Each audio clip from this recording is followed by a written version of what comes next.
ஆத்மநாதர் அருளும் ஆவுடையார் திருக்கோயில் மாணிக்கவாசரால கட்டப்பட்ட சிவஸ்தலம் நம்ம புதுக்கோட்டை அறந்தாங்கி பக்கத்துல இருக்கக்கூடிய திருப்பெருந்துறை ஆவுடையார் திருக்கோயில். இந்த கோயில தெரியாதவங்க யாருமே இருக்க மாட்டாங்க. ரொம்ப ஃபேமஸான ஒரு கோயில். உள்ள போனாவே அவ்வளவு ஆச்சரியம் தரக்கூடிய நிறைய சிற்ப கலைகளை பார்க்கலாம். பல ஆச்சரியத்தையும் பல வித்தியாசமான சிலைகளையும் கொண்ட பழமையான கோயில்.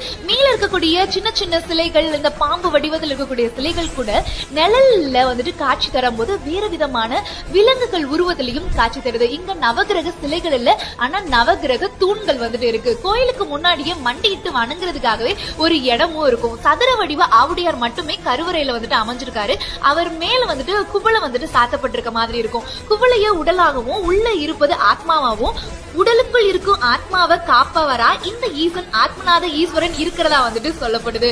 இந்த கோயிலுக்கு போகாதவங்க யாருமே இருக்க மாட்டாங்க. ரொம்ப ஆச்சரியம் தரக்கூடிய ரொம்ப ஃபேமஸான ஒரு கோயில். இங்க வந்தாவே குரு பலன் கூடி வரும் அப்படின்னு சொல்லுவாங்க. அது மட்டும் இல்லாம மாணிக்கவாசகருக்கு ஈசனே குருவா வந்து உபதேசித்த தலம் அப்படின்றனால இந்த ஸ்தலத்துக்கு வந்து வழிபட்டா கல்வியில சிறந்து விளங்கலாம், ஞானத்தை பெறலாம், தொழில் விருத்தி, உத்தியோக உயர்வு, திருமணம், குழந்தை வரலாம் கிடைக்கும் அப்படின்னு சொல்லி மக்களால வந்துட்டு நம்பப்படுது. இந்த கோயிலுக்கு எத்தனை பேர் போயிருக்கீங்க அப்படின்னு சொல்லி மறக்காம சொல்லுங்க. ரொம்ப ஃபேமஸான ஒரு திருக்கோயில்.